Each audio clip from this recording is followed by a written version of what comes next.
it. An authentic Nantucket dining room. These white walls make everything stand out, like this corner cupboard and the nice big fireplace. But the thing that attracts me first is this table. It's made out of 3 pine boards, and oh, look at this.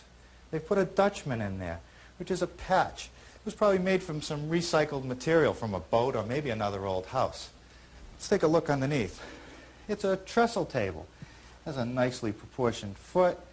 Here's the vertical member of the trestle, and the stretcher comes through that and is held in place with this wooden wedge. Oh, and further down the line, they've added another brace here. And that's probably because the table is pretty thin and it needed some extra support for its length. The one thing that surprised me about this table, though, is that it's made out of pine, which is a softwood, and a dining room table would get a lot of nicks and dings. But this one's been beautifully cared for. The other thing that impresses me is the proportions. Narrow, yet very long, which probably means you could seat 10 people at this table comfortably. You know, I think I should take a few measurements, make some sketches, because this is something that we could build back at the shop. I suppose the most formidable task of building this table is edge gluing this top, because it's so big. And in fact, it's built out of 6 boards. You can see 1, 2, 3, 4, 5, 6 boards. And I just couldn't find a way how to align and glue all these pieces and clamp them before the glue set up. So I broke it down into 2 groups, and I glued these up yesterday afternoon, each having 3 boards. And now I'm ready to join these 2 groups together. Okay, that's the easy part. Now comes the hard part. Setting these pieces down and aligning them and clamping them together, each group together, before the glue sets up. Now you notice when I do my clamping, I'm going to use some small scraps of wood so that I don't mar up the edges of my table. Okay, now this next clamp is going to go over the top. And I always alternate the clamps, one under, one over, about every 2 feet down the length of the tabletop.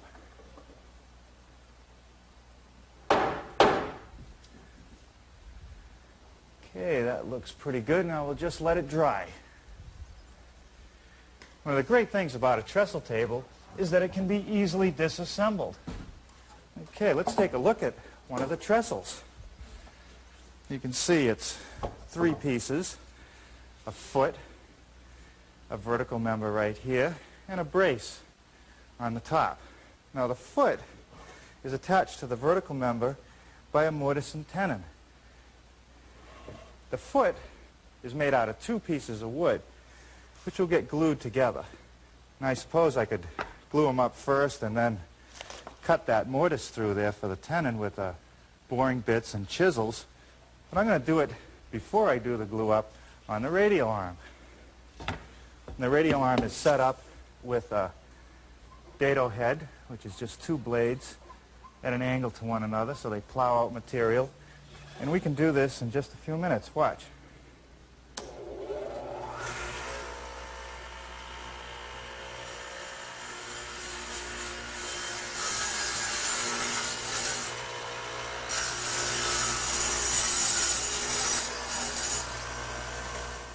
With the 2 pieces from my foot dadoed, glued, and clamped together, I'm going to set it aside and turn my attention to this top brace, which also has a mortise that goes all the way through. But this time, I don't have an alternative. I do have to drill all the way through this piece of wood and chisel out the excess material. So I've laid out the area of the mortise on the top and on the bottom, because I need those lines as guidelines. And I'll bring them over to the drill press here, where I've installed a 3/4 inch Forstner bit and this feather board, which helps hold the work tightly up against the fence so it won't move around as I bore it out. Now with the short bit, I'm going to have to bore through one side, turn it over, and finish the boring from the other side.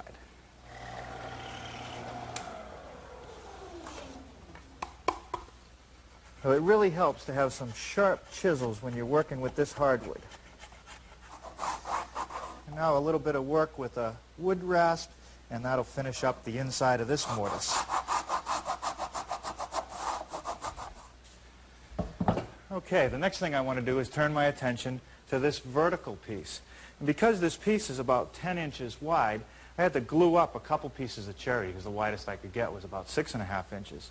And the first thing I want to do is make a tenon on the end of this piece which goes through that top brace.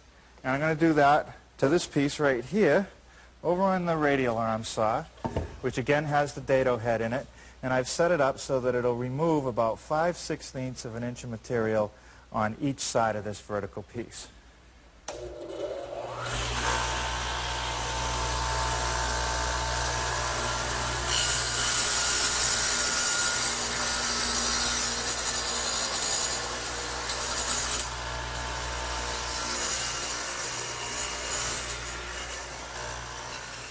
Well, that takes care of the dadoing for the top tenon. Now I need to make another one on the bottom here because there's a tenon that goes through the foot section. And it's a little bit thicker, so I'm going to have to readjust my radial arm, but the procedure is exactly the same.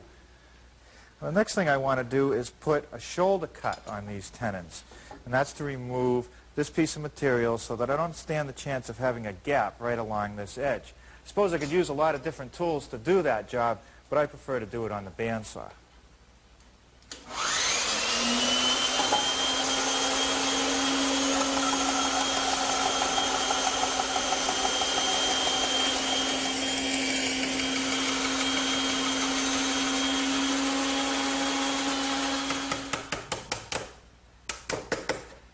You might have noticed that when I made this shoulder cut on the bandsaw that I left a little extra material on right here. And that was so that I wouldn't disturb this nice clean line down this side part. And I'm just removing the excess with a good sharp chisel.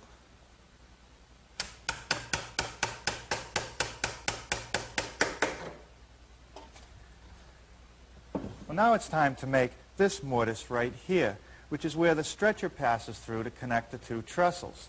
And I'll do that over on the drill press, which still has a 3/4 inch Forstner bit in it. And I'll just drill a series of holes to get that material out.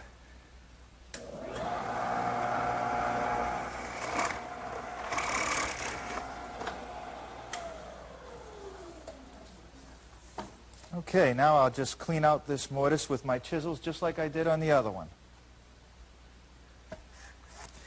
Okay, the next thing I want to do is cut these angles on the brace, the top brace, which is 60 degrees, so it's a steep angle. And I'm going to do it over here on the table saw with my T-square, but if you find out that as you pull the T-square back to get started, it goes off the end of the table, so it's not very steady.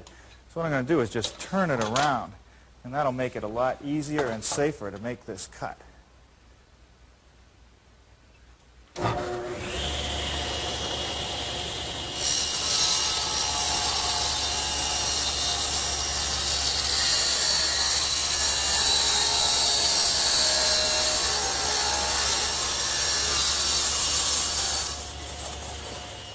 Now that the glue is set up on my foot assemblies, I'm ready to do some more work. And I made this template from the table down in Nantucket, and it gives me two things, the profile along the top of the leg and this little space underneath here. And that's there so that the table will rest on 4 smaller bearing points rather than just 2 long ones. I take my template and trace the outline of the pattern on each blank, and then I'll go over to my bandsaw and make the cuts. Well, bandsaw does a real nice job cutting those curves, but they are still a little bit rough. So I've taken the chuck out of the drill press and replaced it with this drum sander, and that does a great job smoothing it out and squaring it up. Take a look.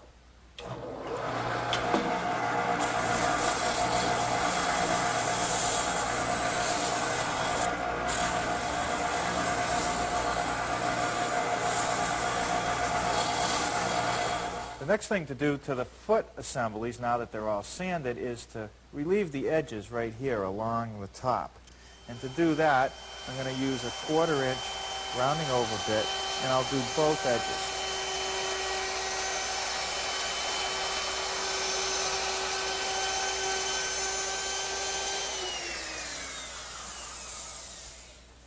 The next thing I want to do is check how well this joint fits. I want it to be tight, and I want it to be flush. So I'm just going to dry fit the two pieces together, and that's You don't want to glue it now. We'll try a dry fit. Okay, and see how it looks. Now, the fits good this way, but it's sticking up a little bit here, so I'll just dress that up with my sander.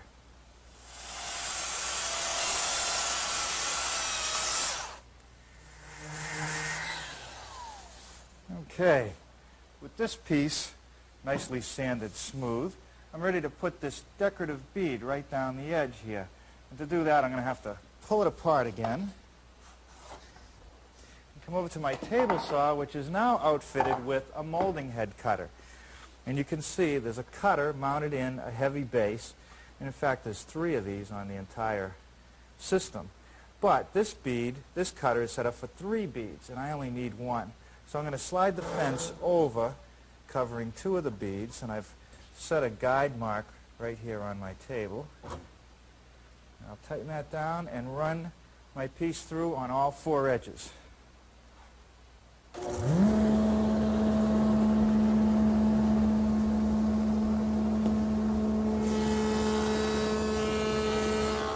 Well, it's glue up time. And I want to make sure that I get some good coverage right on these shoulders and cheek cuts of my tenon. So I've put the glue on with the glue bottle, and now I'm just using a brush to spread it out evenly. And then on the tenon itself, I'm going to use my little glue roller. And I want to get a fairly decent coverage on those, but I don't want to put so much glue on it that when I squeeze the 2 pieces together, it's all going to ooze out.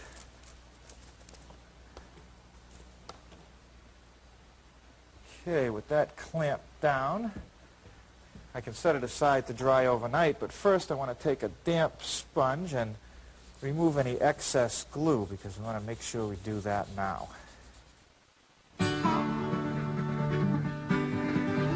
Well, a little more rain here this morning in New England, but I guess we could use it. The trestles have been setting up overnight, and I guess they're all set, but I'm going to leave them in the clamps for a little while and turn my attention to the rest of the assembly. And the first thing that I want to start working on is this stretcher. And I'll have to make some notches in the ends here where it passes through the hole in the trestle and it comes out with a little bit of a taper. And then also along the center of the trestle right here, I need to cut a mortise for this center brace. And also on this little top cross member, I also need another little mortise. Now the drill press still has its 3/4 inch Forstner bit in it, and I'm just going to drill a couple holes. Now this time I don't have to go all the way through. I only have to go down about 1 inch. Okay, now for this center brace, I slide it in behind my feather board. And this one I'm going to have to drill all the way through, but I'll drill from one side, turn it over, and then finish it.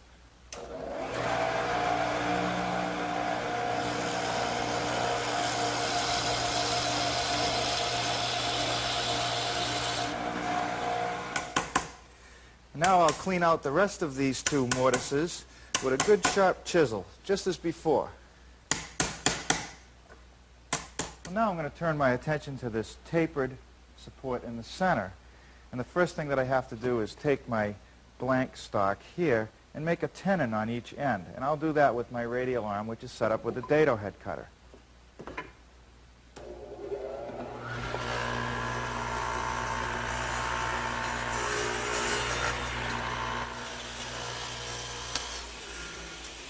Okay, that takes care of the tenons. Now we'll give them a trial fit.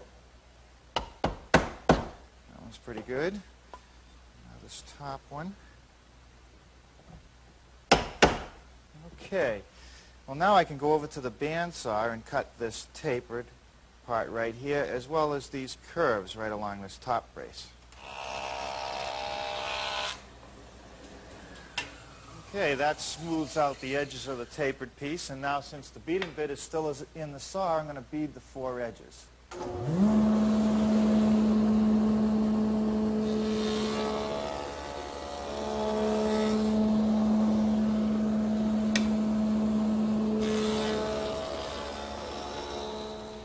Well, one last beading operation, which is to our stretcher.